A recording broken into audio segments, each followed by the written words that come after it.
Nasser Alsharif is an American Muslim of Palestinian ancestry. He is a professor of pharmacy sciences at Creighton University and is the director of Middle East Cultural and Educational Services. He spent the last 25 years educating people about Arab and Muslim culture, and he spent the last several years pretending to be my friend on News Radio 1110 KFAB. Please welcome Dr. Nasser Alsharif.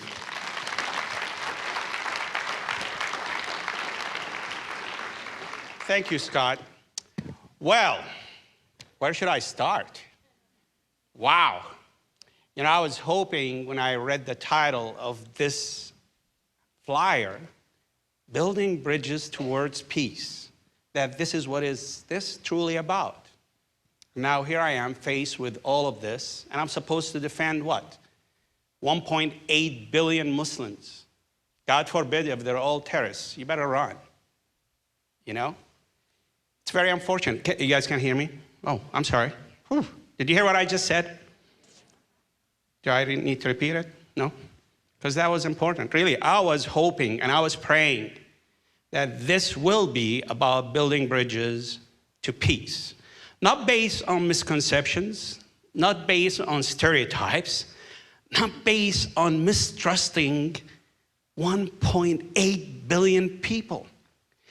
And when we talk about Islamophobia, yes, we have some extreme Muslim terrorists out there, trust me. There is no doubt about that. But when that is mixed with what Islam is, that's where we all as Muslims hurt. And that when it's really painful, very painful. That's when it's painful for my child to sit here and listen to quotations from the Quran. From whom? Somebody who's a Christian trying to interpret that or Quran and then say, well, you know what, it's based on tafsir. But they don't recognize that, you know what, Islamic jurisprudence is not a simple thing. In fact, as a scientist, Islamic jurisprudence, it is one of the best scientific methodology to really address any issue, economical, political, social, marriage, whatever you want to call it. But then we're faced here with somebody that can pick and choose and then claim that's what Islam ideology is, or God forbid, that's 1.8 billion Muslims believe in. You know, I could go on with this like this, and I usually do my presentations like this, but I think it's really critical to go through my slides because there's a lot of issues that have been discussed here, and I want to be very careful in terms of addressing this. Not that I want to speak for all Muslims, but I think it's really critical to address some of these issues. So I do apologize that I have to refer to my notes and PowerPoint, but I want to do that. Sadly enough, I didn't bring any gifts. My wife is here. She's the best cook. And if I brought her baklava, you guys would all be Muslims, I'll tell you that. No doubt about it. Anyway, so let me refer to my PowerPoints. We as Muslims, when we greet people, we say, in the name of God, the compassionate and merciful. Well, guess what? It's the same God that Christians and Jews believe in. We call it Allah. In fact, Muslims, when they pray to Allah, believe it or not. No. Oh, no. Christians in the Arab world, when they pray to Allah. And when they say their prayers, they say Allah. You could talk to almost every Christian. There are some of them living in this country. And in any case, but that's what we believe in as Muslims. We believe in the same God, the compassion. So peace be upon you all, which is Assalamu alaikum in Arabic. Very important. I'm not a scholar on Islam. In fact, before 9/11, I did not speak about Islam. I didn't feel compelled that I have to speak about Islam. But after 9/11, many Muslims felt very important to speak about Islam. And I do speak about Islam. As a Muslim, I don't call myself a devout Muslim, maybe not to the same extent that I would like to be, but certainly I seek to be a more devout Muslim and a better practicing Muslim. So I do speak as the director of the Middle East Cultural and Educational Services because we do think education is important. We do believe that actually education is key to acceptance. And it is acceptance, it's not tolerance. Sadly enough, many people want to tolerate others, but no, I think when you educate yourself about the other, trust me, maybe there is the acceptance, which is the best thing you could achieve and reach in terms of that. I am a human activist, whether I'm a Palestinian, whether I'm a Muslim or an American first, and I do consider myself as an American first, I am an activist. There are many issues in this country that we have to be active, and not only about Islam and all this stuff. No, there are many issues, and we have to be active and vocal about it. I go to high schools, and I tell them they need to also be activists, because that's the future of this country, and the more they are well-rounded, God willing, then God help us all that, they will do a better job. Again, my premise with this is building bridges to peace. I want to ask you, how do you start building bridges to peace? And I wish the baklawa is here. How do you start building bridges to peace? Honesty. Oh, now that's going back to the previous discussions. We're all lying about our intentions. We hide our intentions. Well, I'll take that. Anybody else? Oh, well, who's killing people in Gaza? The Israelis. Oh, thank you. Oh, my God, my heart is broken. Thank you very much. Wow, I have an ally here, maybe.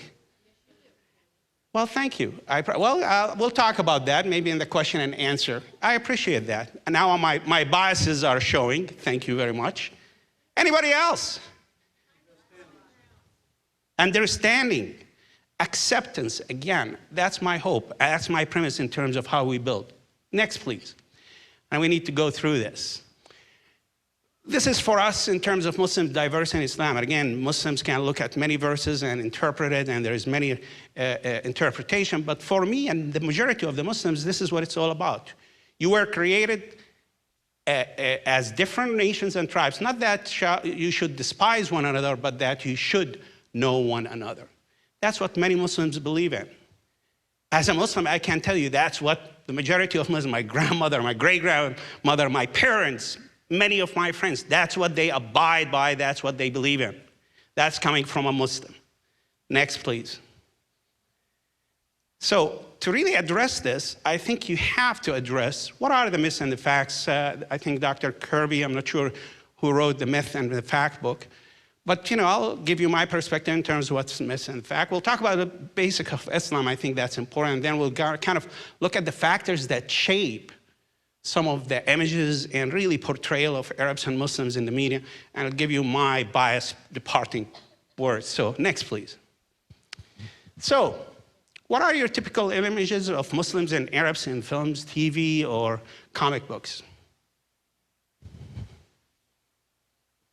Be honest. Beheading, thank you.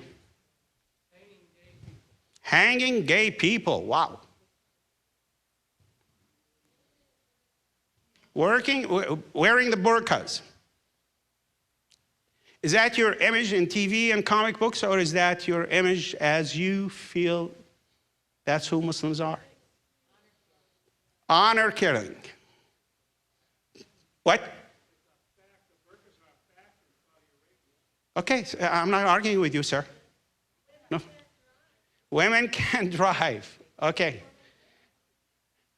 What are typical perceptions about Muslims? Are they the same as what you share? You're kind of actually confusing two things at the same time. I'm asking in TV and in the media here, and you gave me basically your perceptions. Is there any positive perception of Muslims? Are there Muslims that don't wear the burqa? Are there women that are prime ministers and engineers and doctors and professionals and so on in the Middle East or in the Arab Muslim world? In fact, there are more Muslim prime ministers in the Muslim world than here. We haven't had one yet. Maybe, I dare to say that, next election, Clinton, God, anyway. Oh, Brigitte Gabrielle, we'll get to her. Anyway, all what I can tell you is, if you go to Jordan, for example, I'm a pharmacy professor. I've been going to Jordan for so many years. There is about 12 pharmacy schools. 9 of the pharmacy schools have deans that are women. That's a very good example. That's Jordan. Well, I'll tell you another thing. When President Bush wanted to reach out to the Muslim world, he sent Karen Armstrong, one of his best speechwriters, to Saudi Arabia. And that's how we reached to these people. She went to one of the biggest hospitals in Saudi Arabia, and you know what she did? She met with about 300 women specialists wearing, some of them, the traditional thing, which is not Islamic, but anyway, that's another story. And she was preaching them about women rights. Imagine 200-300 women, they're all specialists from pediatricians to God knows what. She's preaching them about women rights. That's how we address the Muslim world. Well, if they elected to do this and they're at the highest level of that hospital, God help us in terms of how we want to reach for that Muslim world by sending somebody that doesn't have the sensitivity in terms of talking to women who are specialists in one of the top hospitals, King Faisal or King Saud Hospital, and addressing them as if they're, oh my God, you know, give me my right. Wow. That's how sensitive we are in terms of dealing with that part of the world. And that's Saudi Arabia, by the way. If you just said Jordan, well, that's Jordan because King Hussein is a moderate, you know, so we better be nice about King Hussein because he's a moderate. Doesn't mean there are many horrific things happening in Saudi Arabia, and many Muslims don't agree with them, including the issue about women driving. Well, guess what? At the time of the Prophet, there were no cars. There were many other things that did not exist. But sadly enough, interpretation varies between Muslim scholars. And in Saudi Arabia, they're dumb enough to accept that women cannot drive now. But that doesn't mean that there is not a moral issue in terms of why they decided on that. So if you look at that particular fatwa in terms of why, there is issues of morality, there is issues of preventing teenagers going out, and sadly having some of the issues we have here in this country because they have certain freedoms. So they wanted to control that, whether you like that or not, that's an issue. But there are other interpretations why women don't drive rather than it's Islam, period. So you have to think beyond that. And certainly there are a lot of morality issues that many of us will agree maybe would come with women driving, whether it's right or not, but you have to explain what the reason is. So in any case, do you guys know any Arab or Muslim? Arab or Muslim? Good people? Oh, that's why they're good people. They were converted to Christianity. Well, God bless them all. Actually, you know, when I read about Dr. Christian, my thought is somebody that spent 10 years spiritual wandering, then they found Christianity, has a beautiful story to tell. Beautiful story when you think about it. But sadly enough for me, reading his website or thinking in terms of what happened in terms of that conversion, I wish he spends maybe 50% of his time talking about the beauty of Christianity and why he did, as much as he talks about the threat of Muslims in this country or in Omaha, because the story to be told with these people is really the beauty of why he converted to Christianity rather than spending any energy on destroying his birth religion. I'm sorry I'm attacking you, but you will have time maybe to address that sometime, I guess. Next, please. So, myths and fact, let's go through this quickly. Hurry up, let's go. All Arabs are Muslims, true or false? So what's the answer? So tell me what's the true answer. All Arabs are Muslims, so what's the answer?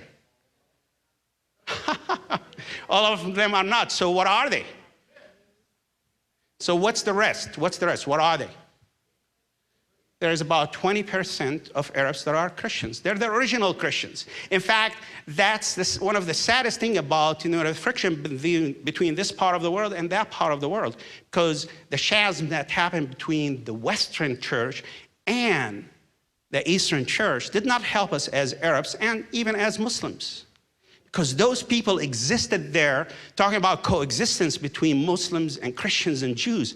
They've been there since the time of Jesus. If Islam wasn't the true religion in terms of respecting the people of the book, these people would never have existed there. 50% of the population of Lebanon are Christians. In Palestine, it used to be 20% up till sadly we had these Zionists that came and destroyed the fabric of that society, which including many Palestinian Jews that still live there and consider themselves Palestinians. Okay?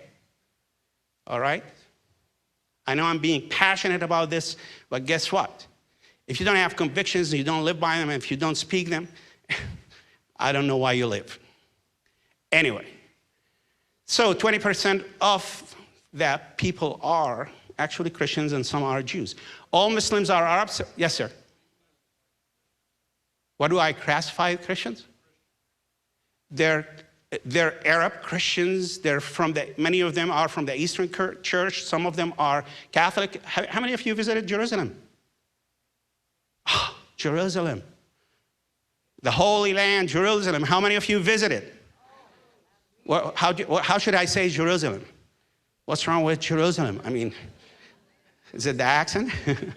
Anyway, I mean, it is the most beautiful thing. I spent 6 hours touring the old city last year, and it's still in my heart. It's painful as much as it is because the sign of occupation is still there in every aspect you do as a Palestinian, but it's still the most beautiful city because it is the symbol of what should happen. Christianity, Judaism, and yes, Jews. There are Jews there that are opposing of the Israeli government and its policies and attempting to Judaize just Jerusalem for the Jews. In fact, the whole Zionist ideology is creating an exclusive Jewish homeland. Well, guess what? If they're going to do that, they're going to expel every Christian and Muslim, and the ethnic cleansing that is going on in Palestine, including the war on Gaza, is really a very good example in terms of the attempt of not Jews, Zionist Jews that are trying to do what they're doing in Palestine. Yes, ma'am. Wow, it's amazing how when I'm talking, everybody wants to ask their question. Nobody attempted, but go ahead, please, what the heck?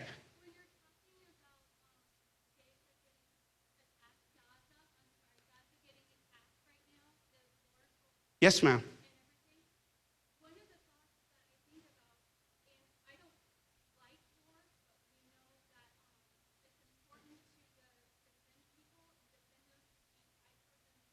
Sure.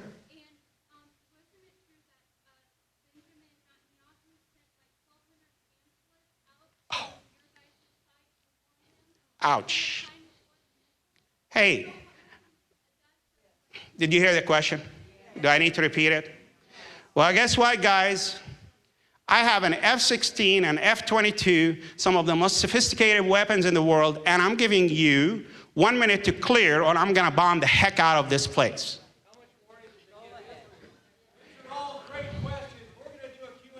Well, let me just say that. Let me tell you, no, I want to answer that. Let me tell you, no, let me tell you this. Hamas have fired 45,000 rockets against Israel since 2005.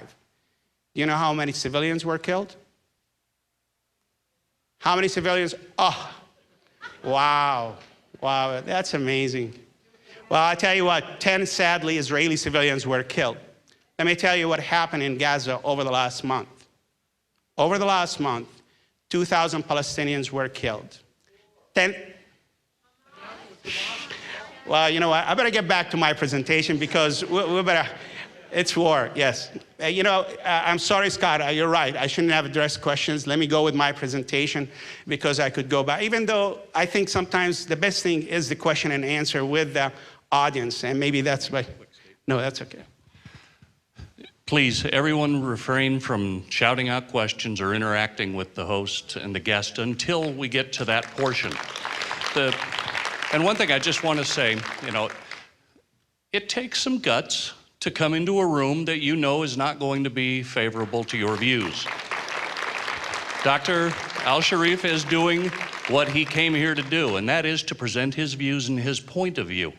It is our job to listen to that, learn from it, and then challenge it. As I told him, he would be challenged tonight, but let's do it in a respectful way through the timing of this event. Thanks, I appreciate it. Thank you. And again, my mistake trying to engage me, I shouldn't have, and let's try to do as much of this. So, Muslims, Arabs are dark skinned.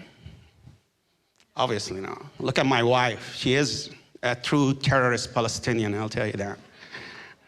All right, my son, that's my brother, by the way, and that's my best soccer player on my under 13, Nader.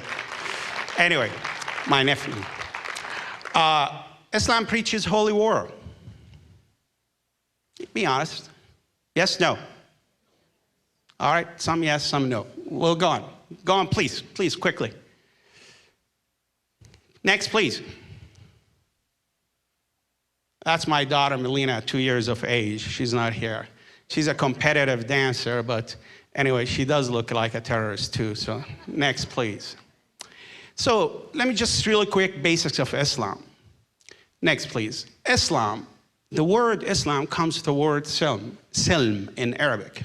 Silm means peace. For us as Muslims, if we just think about what this religion is, and it's the word silm, if you think about any violence, it doesn't mean anything in terms of what this religion name is, because it comes from the word silm.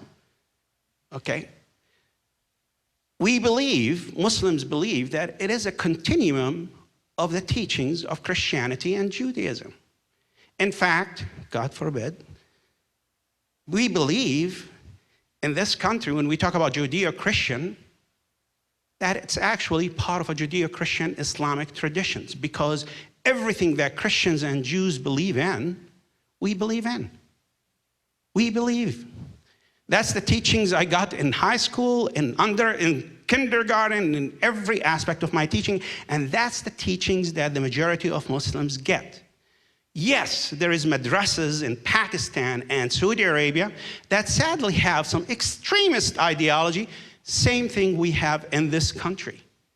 There are extremist Christians in this country that advocate certain ideologies that don't have anything to do with Christianity. Sadly enough, we have some churches here, and I'm not going to tell you where those churches are, that quote from the prophecies and so on for Armageddon and other aspects, what should happen in that part of the world, and it's all about violence. So it's not unique to Islam. There is no doubt about it. I'm not here to tell you we don't have Muslims that are extremists, that are horrific. In fact, I call the 9/11 hijackers subhumans. They're not humans. There's nothing in terms of what they've done. And by the way, it's not me. If you go some of the organizations that Mark and others kind of attack, whether it's CARE or ESNA, there are fatwas after fatwas and condemnations of 9/11 and almost every act of violence. But I guess in the perception of many, it's like they're cheating.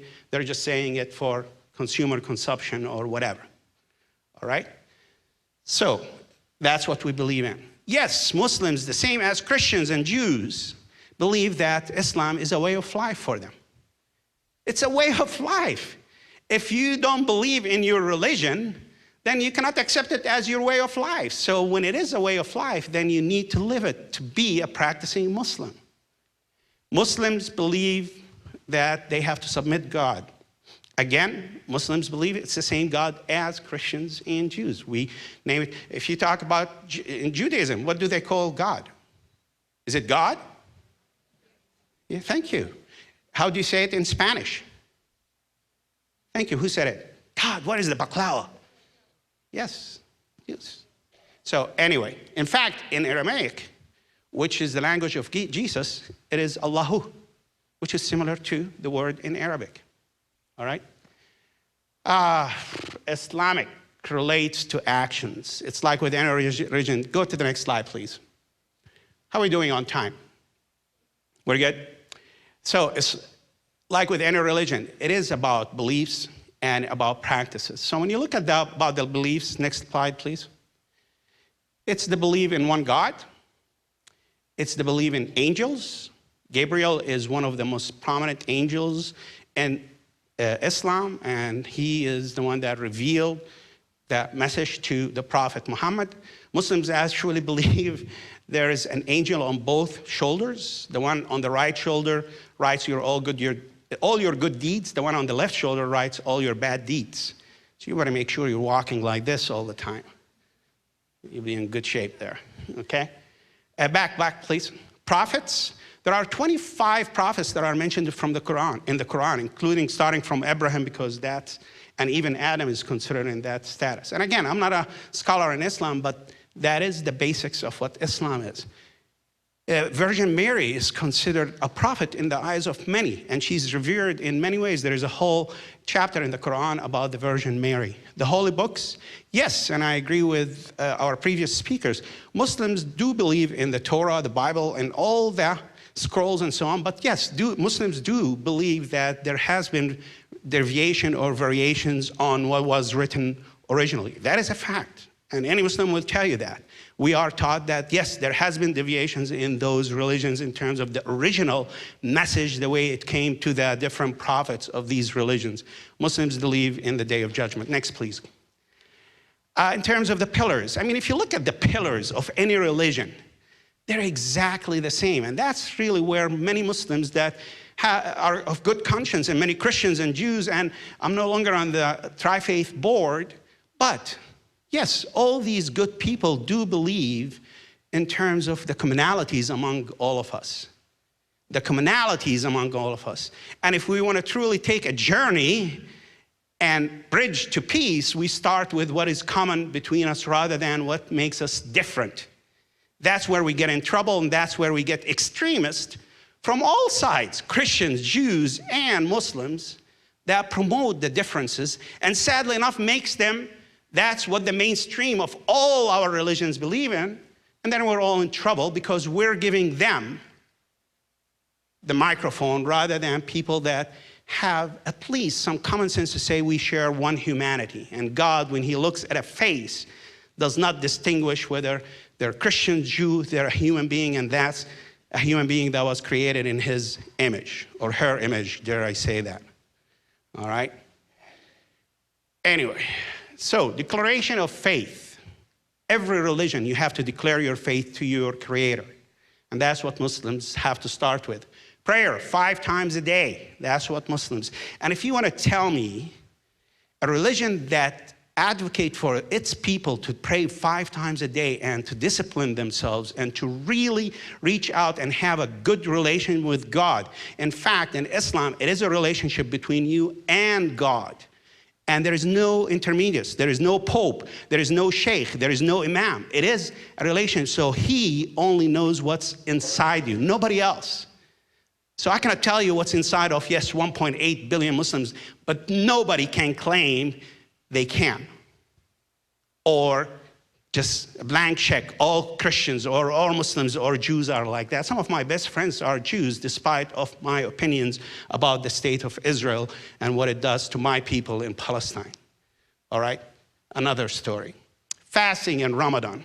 Muslims go, yes, to extreme. We fast for a whole month from sunrise to sunset. But if you look about Christianity, Judaism, there's many aspects of that fasting, whether it's Lent or whatever. But we fast from sunrise, sunset, no food, no drink. And again, a religion that advocates something like this, to feel with the hungry, to give money to the poor, to celebrate what you have, to every single night you sit at that table, you say, let's not eat in excess, at least for that month. I don't know how can that religion tell you we're extremists. I mean, I fight with him every single time, and he fasted for the first year, this year. And, well, I don't like this. Don't, Mom, cook something. I say, no. The whole point of this is the month of Ramadan, and you need to eat what's on the table, because that's the message of that month. Charity, much better than Uncle Sam, 2%, but it's to give to the poor. Pilgrimage to Mecca. How many of you have been to the Vatican? All right? Holy Land, okay? For Muslims, they go once in their lifetime to Mecca. When do you hear about Mecca and the pilgrimage in the news? Not much, or when? The Omaha World Herald, God bless him, my brother works for the Omaha World Herald, but I better be careful here. He's their system analyst. When do you hear about, well, sadly enough, it seems every time there is a stampede or fire. But guess what? 2 million people, men and women alike, dress in white, and they go to pray and to remember the story of the prophet Abraham and the struggles he had with his family for almost 2 weeks. And you want to tell me these 2 million people are terrorists or have some hidden agenda? Some of them are 70, 80 years of age, barely can walk, some of them on wheelchairs, and they have to be pushed.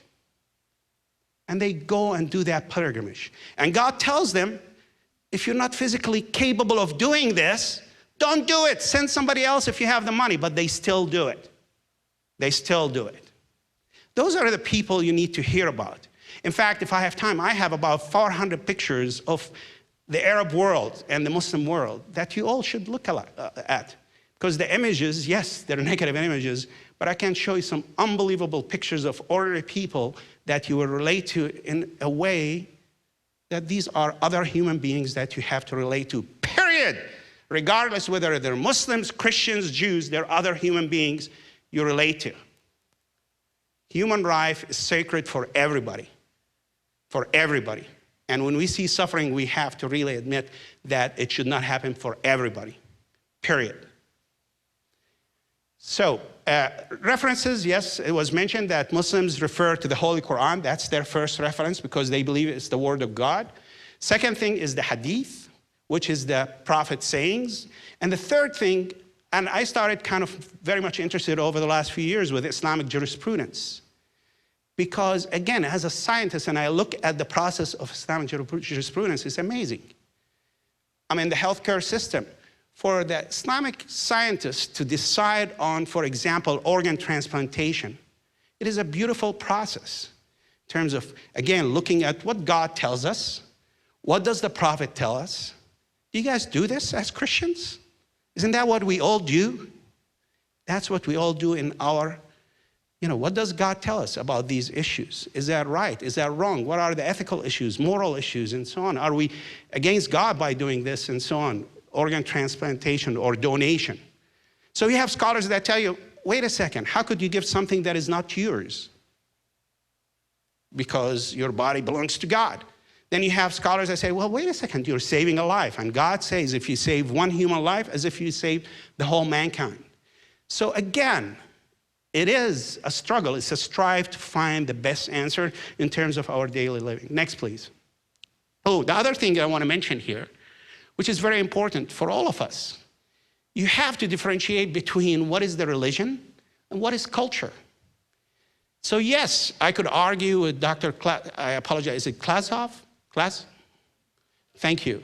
I could argue in terms of saying, well, yeah, there are people that interpret certain things in a very negative way, but there are hundreds of thousands that interpret it in the most positive way. And I'm not a scholar to take every verse that was explained here and go through it, but I can tell you there are scholars that will take it and explain it to you in the most beautiful way and within the context of when it happened almost 2,000 years ago. If you want to interpret the Bible, the Torah, or the Gospel within the context of what happened 2,000 years ago, God help us all. Because things are different. The context is different. When Muslims were trying, whichever way you want to think about, to spread Islam, they were under a lot of threat from non-believers, not even Christians or Jews. And when God said what he said, it is, as it's explained, to spread fear in the heart of the non-believers. So when you see slew them and kill them and this, it is within that context. And that is present in every scripture. Christianity, Judaism, and there are horrific things even in some of these verses in the other scriptures. The same thing as in Islam, if you want to just interpret it the way it is interpreted without the context. Skip through this. There's 1.8 billion Muslims. There's about 350 million Arabs. About 80% are Muslims. How many in the United States? Ooh, that's the enemy within. How many in the United States? About 5 to 7 million people. You don't get a baklava because you get it all the time. It's always at my house. So, about 7. Next, please. There's about 5,000 to 7,000 in Nebraska, all right?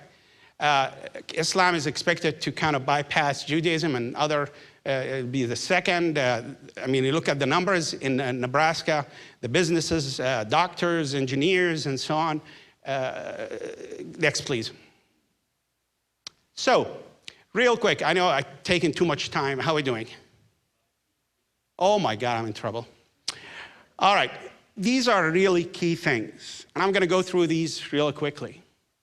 if we want to establish a new reality between any group of people, you have to listen to what these people think in terms of how their perception is being somewhat distorted, period. Historical. Go next, please, real quick. Biblical accounts. Well, guess what? If there is no Islam, there will be 1.8 billion Muslims that are either Christians or Jews. It's a simple fact. So certainly that by itself is a point of conflict. We all have to agree on that, right? And some people think that should not have happened. But Islam came. Muslims believe that it's a continuum. Muslim has a message that they believe from God, the same God as a God of Christians and Jews. And they built an empire. That empire accomplished a lot, scientifically, economically, all aspects of life, physics, language, you name it. And it protected Christians and Jews, even up till the Ottoman Empire was in Spain. And when the Christians targeted the Jews, the savior of the Jews was the Muslim empire that brought them into Turkey, North Africa, Palestine, you name it. So again, to talk about Islam does not coexist with these communities. We lived in Palestine. I was born in Palestine. My grandmother, great-grandmother, my parents lived there in Jerusalem. And they lived with Jews, Christians. In fact, nobody even spoke who's Christian or Muslim, or Kurdish, or Shia, or Sunni.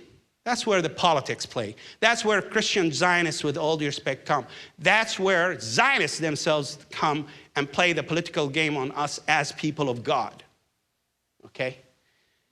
So the key thing with that accomplishment of the Islamic empire is completely ignored. The chasm between Eastern and Western church is a major one. And it wasn't until 1916, I believe it was Pope VI, I think, when he came to Jerusalem and met with the Eastern church leaders, that's when they started talking. But that's important because there are Christian Muslims, yes, that are being targeted by Muslims. They're being targeted now in Iraq, and the gentleman spoke about what's happened with ISIL. The Prophet himself spoke about days when Arabs in their black skin will come and pretend they're the savior of Islam. So we were warned about these thugs, subhumans that are doing these horrific things in Iraq. And that's nothing has to do with Islam whatsoever. The Orientalist view, do you know what I'm talking about here? Yes, that's the image of that part of the world. That's the imperialist, colonialist image of that part of the world. That's what the Christian Zionists and the Jews that came, the Zionists, saying, well, Palestine is a land without people for a people without the land. If you have time, I'll show you the pictures of my great-grandmother, grandparents, mom, everybody living in Jerusalem, Jaffa, and Haifa, and trust me, they were living as prosperous as any thousands of other Palestinian families, and it wasn't a land without people for a people without a land. The Orientalist view is a major one. How many of you know Edward Said? He's a Palestinian scholar and wonderful work, and he talked about Orientalism. And if you have time, read his book about Orientalism, and many others wrote about that. But it's not only about the Arabs. It's about the Chinese. It's about every part of that world when the British Empire controlled and fantasized with that word to sadly somewhat justify its crimes in those countries, whether it's Pakistan, India, or other parts, because that's what colonial powers do. Sadly enough, that's what we've done in this country. When we came to this country as settlers, we talk about the Native Americans, savages, barbaric, and all these horrific images to justify, yeah, well, we can go in and just destroy them, take their culture and prevent them from experiencing or using their language and so on. Some of you might disagree, but sadly enough, what I feel that's what happened. But that exists in every colonial era.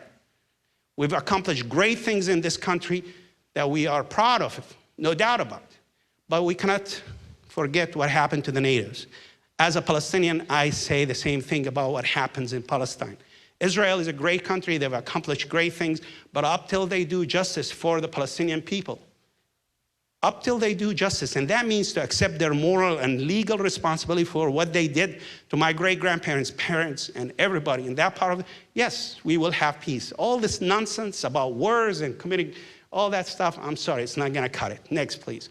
I know it's the clash of civilization, 9/11, the whole constant with all of this is the demonization and dehumanization of the Muslims and Arabs. It sounds very simple, but sadly, that's what justifies really how things are going. Next, please. Islamophobia is a major thing. It is ripe and sadly prosperous. It's coming here in Omaha, sadly. I think the attack about the tri-faith is unjustified. Certainly, those verses can be discussed. But in any way, to really put doubt on the good people that are doing this, whether they're Christians and Jews or Muslims, is very unfortunate. Next, please. And, you know, David Horowitz, I know of David Horowitz very well. And, oh, well, good for you. Robert Spencer, he came here. Mark, thanks for God. You know, Mark brought him here. So a lot of these people, Daniel Pipes targets us as educators and so on. So very unfortunate, but that whole history is there. Next, please. American popular media, again, there is no positive image of Arabs and Muslims. In fact, every culture in this country have been targeted by Hollywood. The worst culprit is Disney. That is the most horrific thing. Every culture, Jews, Christians, you name it, have been targeted by Disney. Professor Jack Shaheen, we brought him to Creighton University twice. And I asked him, I want you to shock the people there. And he brought a video from a cartoon in the 1960s. And the cartoon was two monkeys and an African-American kid in the middle. And whatever the monkeys did to the song, the African-American kid did. How sinister, how horrific. How horrific, and this is from Disney. And guess what? There are Disney cartoons that have the yarmulke wearing rabbi with the dollar sign in his eye. Every ethnic religious group has been targeted, and sadly enough, Arabs and Muslims are a free game now for Disney and other movies. Next, please, quickly, please. The education system, I will give you an example. I sit on the OPS and we look at books, adoption of books. In math, when you talk about adoption of books for math, when you have a case about math and then the company CEO is John Anderson, but the janitor is Mr. Hernandez. You know, there are so many subtle things in terms of how our culture sadly perpetuates certain stereotypes. Even in math books for kids. And I'm not going to give you the examples about Arabs and Muslims in some of these books. Next, please. American politics. That's maybe where the questions and answers come. But if you look at this, these are the key words: the oil interests, the support of ruling regimes, the support of Israel, 9/11, military bases, Iraq wars, war on terrorism, local and national politics, attack on civil liberties, and yes, sadly, anti-Americanism here in this country, yes, with some people that have been radicalized, not only Muslims, trust me, there are many other groups that hate our government based on what they think is doing wrong. It's not only Muslims. In fact, some of these militias and so on, and even after the election, I know I apologize, but give me 2 minutes. 2 minutes, I'll go through this real quick. So, next, really, please. Iran and Iraq, many issues there. Many people don't know that we slept, excuse me, the expression, in bed with Saddam Hussein for many years. And then look what we did in Iraq. And talk about the liberation of Iraq, wow. I will tell you this, if you take a survey now in Iraq, they will tell you, we'll take Saddam Hussein anytime for what's happening now. Isn't that a sad thing? Any time they will take Saddam Hussein back for what's happening now. Iran, that's a complete, I mean, the support of the Shah, the most extremist regime in the world. And to hear the gentleman say, wow, Carter allowed that to happen?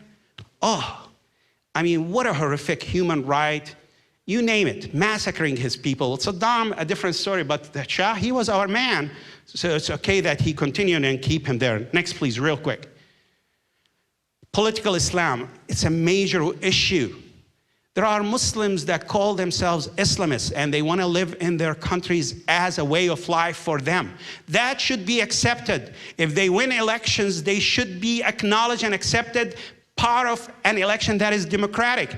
What happened in Egypt? What happened in Gaza and Palestine? They won their elections democratically and even by support from our government. And then when they win, we're not going to accept that. If you think about what happened in Eastern Europe, and how Eastern Europe moved to democracy. How come the Arab-Muslim world cannot get the same way that happened in Europe? Is it inherent in them that they cannot be democratic like some people advocate? I'm sorry, no. There are many other issues involved in terms of why. Why? Because we antagonize, we put suspicion, we support the extremists, and guess what? Yes, these ISIL and so on, we do create some of that chaos. And it's not only liberals that do that. Trust me. It is also conservatives that advocate chaos in that part of the world to maintain the status quo and control. Liberation movement, Hamas and Hezbollah, that's another story. I do apologize. This is not a way that I wanted. I really wanted to kind of finish this and give you a chance. My apologies, but we'll do this more in the question and answer. Thank you very much. My apologies.